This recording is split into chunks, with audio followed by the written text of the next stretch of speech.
this video, we're going to continue our work with vectors and consider how we might find vectors of length 1, which we will call unit vectors.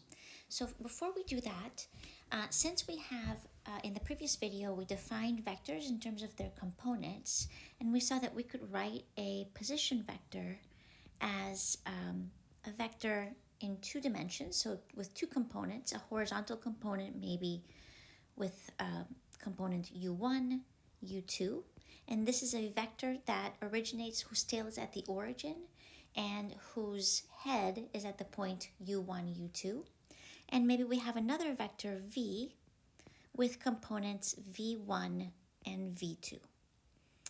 And we've seen how to add vectors geometrically using either the triangle rule or the parallelogram rule, but we can also add and subtract in terms of components. So if I want to find the sum of u and v, all we need to do is, this will result in a vector, and we add corresponding components. So the horizontal components of the sum u plus v will be u sub 1 plus v sub 1, and the vertical component will be u sub 2 plus v sub 2. So we can add component by component. We can do the same with subtraction. And when subtracting, we just subtract corresponding components. So u minus v will have, the horizontal component will be u1 minus v1, and the vertical component will be u2 minus v sub 2. So I just wanted to make that note that once we've written vectors in terms of their components, it's very nice to add and subtract vectors. It's very easy to do because we can just do it component-wise. Okay, so now let's get to the big idea of this video, which is thinking about unit vectors. So unit vectors are vectors that have a magnitude of 1, or a length of 1.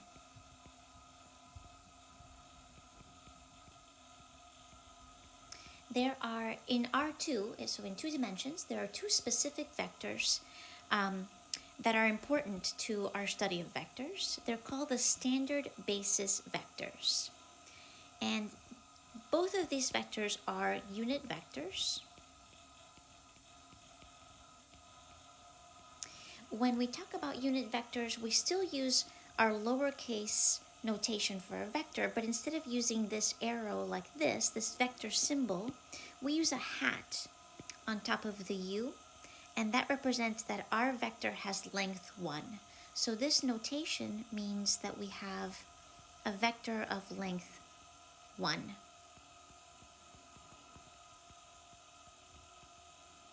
The 2 standard basis vectors, one is called I hat, and its components are 1, 0, and the second standard basis vector in 2 dimensions is called j hat, and its components are 0, 1. So you can see that both of them will have length 1, right? Remember how we calculate the magnitude. We take, for a position vector, we take the square root of the component squared. So this is 1 squared plus 0 squared, which is just the square root of 1, which is 1. So both of these are unit vectors, unit length. And if we sketch them on our 2-dimensional coordinate system, it's nice to get a visual of what these 2 vectors look like. And they're actually quite important because we can write every other vector in terms of these 2 vectors. So let me first just show you what I hat and j hat look like geometrically. So I hat, we move 1 unit horizontally, 0 units up. So if this is 1, this is I hat. And j hat, we move 0 units horizontally and 1 unit up. So j hat moves 1 unit along the y-axis. Now, what's important about these standard basis vectors is that every other vector, so let's write that down, every vector in R2, so R2 represents 2 dimensions, can be written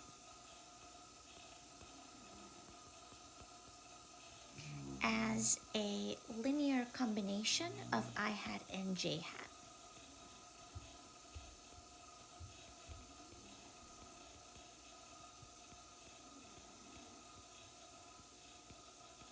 I'm going to show you an example, and I'm going to have to just move down this little section. So let me explain how this makes sense. Let's suppose that we have the vector, for example, the vector whose components are 3, 4. All right, so if we sketch this vector on our coordinates, 2D coordinate system in R2, well, we know that this vector, we move 3 units horizontally, that's our first component, and 4 units vertically, that's our second component. So here's the terminal point of the vector, and this is a position vector whose tail is at the origin. So there is our vector 3, 4. Well, this vector could be thought of as follows. We could write 3, 4 as 3 times the vector 1, 0 plus 4 times the vector 0, 1. When we write something as a product of one thing plus a product of another, that's called a linear combination. What we're doing here, what we're actually saying is, well, arithmetically this makes sense, right? Because we can multiply 3 here, and we get a 3, 0 plus 0, 4, and when we add component by component, we get the vector 3, 4. So arithmetically, by adding vectors component by component and multiplying by scalars, we can see that this works. Let's go back to our diagram over here and take a look at why this should be true. So let me pick a different color. Green, I'll do green. Okay, so 1, 0 is right here. There is our vector I hat. When I multiply that by 3, we get 1, 2, 3. So this longer green vector, this vector right here, is the vector 3, 0. I'll do it in yellow. That vector right there is the vector 3, 0. All right, in green, I'm also going to represent j hat. There's j hat. We go up 1 vertically. And 4 times j hat will be 4 times that unit vector, so we'll get up here. So that vector right there is 4 times 0, 1. When we add these two vectors using, I don't know, the triangle rule, or yeah, we can use the triangle rule. So I'm going to position this vector here. Our second vector, 4 times 0, 1. I'm going to put its tail at the head of the first vector, position it here, and you can see that the original vector that we had, our vector 3, 4, is the result, right? So here's our vector 3, 4, which is the sum of 3, 0 plus 0, 4, which means that we can write 3, 4 as 3 times I hat, that's the same as 3 times 1, 0, plus 4 times j hat, which is the same as 4 times 0, 1. Any vector can be written as a combination of the standard basis vectors I hat, j hat. So that is one important thing about I hat and j hat that will be really useful throughout the entire semester. Okay, so those are standard basis vectors. The next thing that I want to discuss is we can actually make any vector that we want a unit vector, and that's called normalizing a vector. So let's suppose that I have a vector v, and let's say that v has components v1, v2, and if I would like a unit vector in the same direction as v, but with length 1, this is what we will do. We will take the magnitude of v, and we'll divide our vector v by its magnitude. So a unit vector, which means has length 1, in the direction of v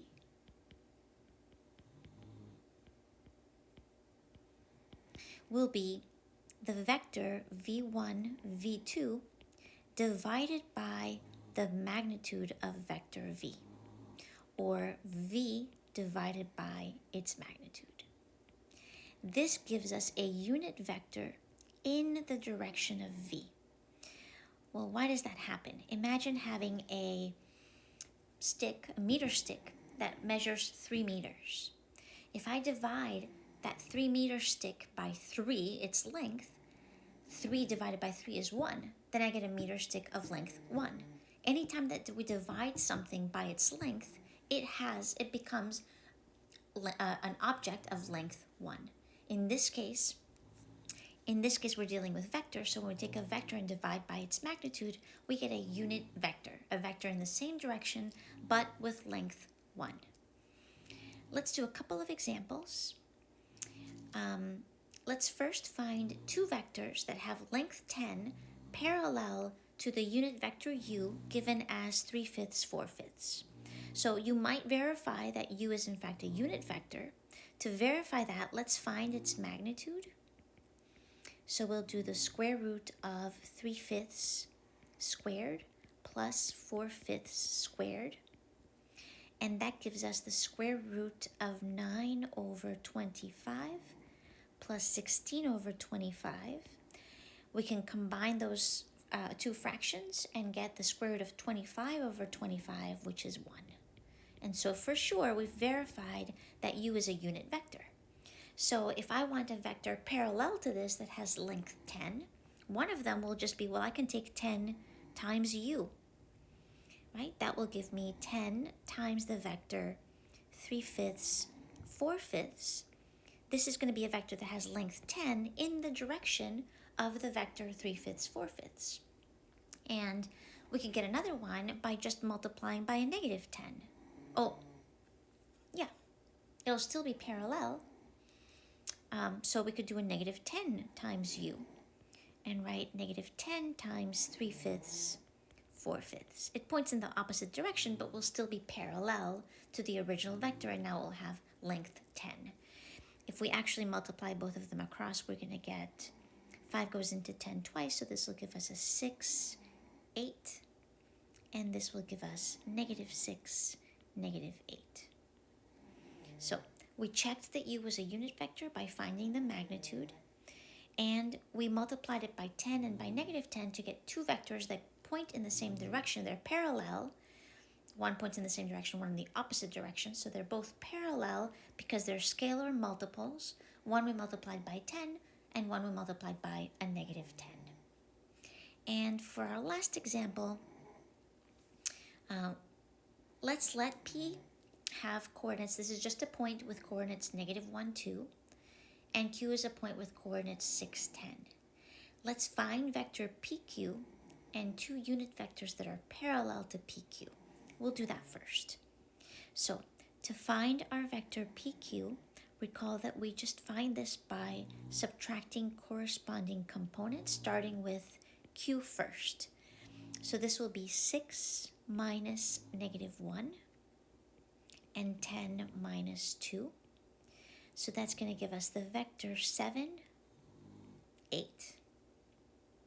So we have found this is a position vector, which means its tail is at the origin, and it is parallel to the vector between points P and point Q. Okay, now we want two unit vectors parallel to this vector PQ. So to find unit vectors, we need to normalize. Let's write that down. So to find the unit vectors, we need to normalize PQ.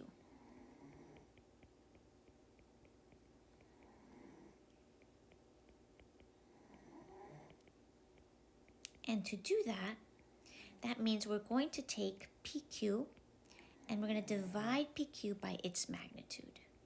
And that's going to give us a vector parallel to PQ with length 1. Right? A unit vector has length of 1. So let's find the magnitude of PQ. And that's going to be the square root of the first component squared plus the second component squared. So that's the square root of 49 plus 64 which is 113. So root 113. So now a unit vector parallel to PQ